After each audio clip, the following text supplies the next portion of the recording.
Hi, thank you for joining us today on the Fab After 50 Expert Interview Series. I have with me today Jill Shaw-Ruddock. Hi, Jill. Hi. Hi, and Jill, you're the author, aren't you, of a book called The Second Half of Your Life, and obviously we want to discuss that a little bit here today. So first of all, perhaps we can talk about what prompted you to write this particular book when there are lots of books out there for menopausal women. What makes your book different? Because my book isn't really about menopause. It's using menopause as the springboard to get to the best years of your life. Because one of the things that, first of all, the beginning of it was really to open up the dialogue about menopause, because I felt that this was like a secret for so many women. They didn't really understand what was going on. But then I found out through my research that something amazing happens to the female brain during menopause, and that is that we lose our progesterone and our estrogen, and we become testosterone dominant. And we all know what testosterone does for men in the first half of their lives. And so that really makes women focus more outside the home, more confident. And that's really why people say women get better with age, because it is a hormonal change that happens to women. And so when I figured that out, I could then write a book about successful aging. So the first part of the book is really about what I call my 5 a day, which I think is the root of successful aging.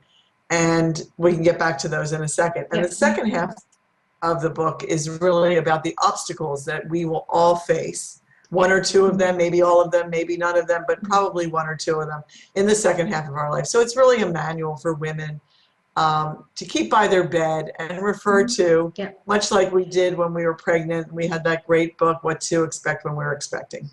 As it happens, I have a friend who read the first edition of your book, and she said she keeps that in her bathroom, and every time she has a nice long soak in the bath, she opens up your book, and it somehow said it's a magic book. It always seems to open up at the chapter that she feels she needs to kind of have a little bit of help from on that day. So, yeah. Well, that's exactly what we're hoping, because you know, besides the 5 a day, which I think is absolutely the fundamental in aging, and we can talk about that now if you'd like absolutely, to. The first thing is to have a passion, and passion is something we do for ourselves. So whether it's learning another language, or reading all the books you want to read, or playing tennis, or playing ping pong, or whatever it is, it's something that you do for yourself. You have to have a passion. The second thing is to have a purpose, and purpose is something we do for other people. And that involves community, or people, our neighbors, but having a purpose greater than ourselves is so fundamental to the 5 a day. The third is exercise.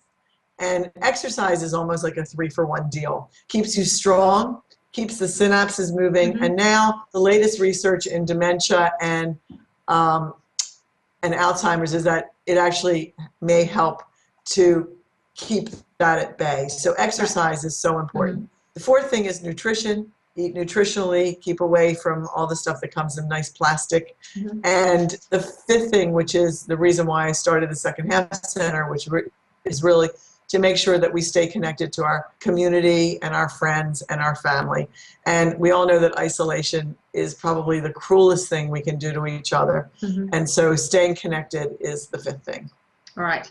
And I mean, of those 5, I mean, is there one that you say that's, if people find it difficult, for instance, some people might say, well, I hate exercise. I mean, of the 5, is there one that you would pick out as being really key and address that one first and then address the 4 others? Is there a specific order? Yes, I would say social isolation. You know, that's part of the reason why I've spent the last 4 years of my life creating this center in St. Charles in North Kensington, which is really to tackle social isolation, because I believe that aging is really the great equalizer. And it doesn't matter how rich or poor you are, doesn't matter how many degrees you are, have whatever it is. If you don't do those 5 a day, you will get sick before your time, and you will age before your time.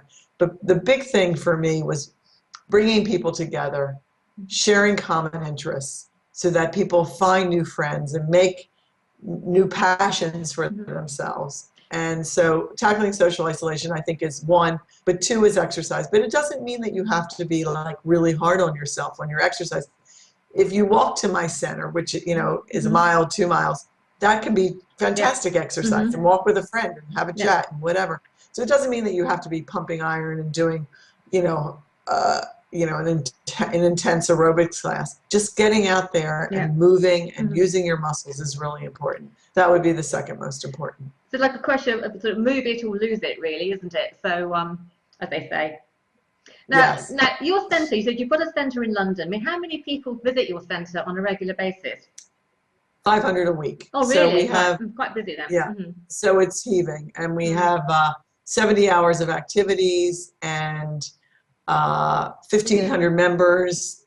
Actually, a little bit more than that now, and 500 people coming to the center each week. So we know that we have a good model for aging, and we'd like to replicate it and template it throughout London and the UK. I was going to ask you what your plans were for expanding that. So it's very much London now, and how quickly would you see yourself rolling that centre out into other venues?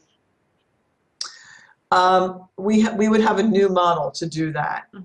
So it won't be the model that we created at St. Charles, which Open Age now runs. It would be much more community-based in churches and synagogues, where people would be volunteering to run these centers, and we probably only do 1 day a week. Right. And let somebody else do the other days, but 1 day a week would be for older people.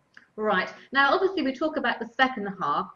When it comes to your centres, at what age would your people come along? At what age would it start, and what age do your attendees go up to?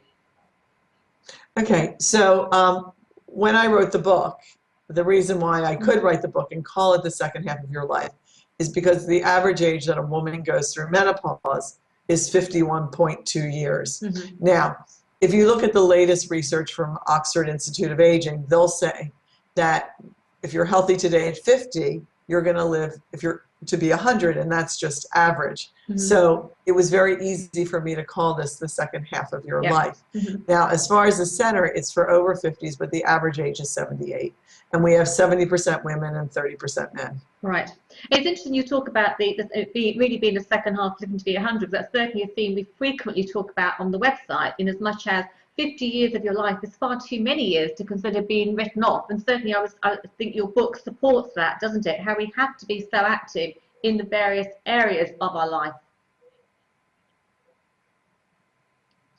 Yes, it's very, one of the things that I think is very important is the question of, do we ever retire, and do we want to retire? And I think that the longer we keep at it, and the longer we keep doing something that engages us, both our mind and our spirit, and keeps us in a community, then I think, why should we ever retire? Absolutely. Now, I mean, am I right in thinking that the proceeds of your book, the profits of your book, are actually going to support the foundation and the centres? 100% of my proceeds, not Random House, but 100% of my proceeds go to fund the foundation's work. Right.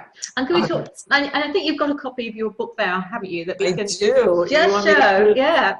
Here we go. This is the new mass market paperback edition coming out on March 12th. It will be at your local bookstores, but also on Amazon and on Kindle. All right, okay. So you can download it onto your iPad, or you can go and purchase it on Amazon or your local bookstore. And as you said earlier, it's the sort of book you don't have to necessarily read from cover to cover in one go, but it really is one you can dip in and dip out of the various chapters, can't you? Yes. Yes. And I think if you have a particular interest in something, whether it's dating again, or looking your best without plastic surgery, or finance, or separation and divorce, whatever it is that's affecting you at that moment, or going back to work, or whatever it is, there's something for you to look at. Wonderful. But I think the first half of the book will hopefully inspire people to read more about the second half of your life, but also to understand that what is necessary for successful aging. Wonderful. Well, thank you so much for taking the time to share that with us today, Jill. And I look forward to reading this edition with the previous one. And thank you very much for spending that time with us. Thank you. You're the best. Thank you. Bye. Bye.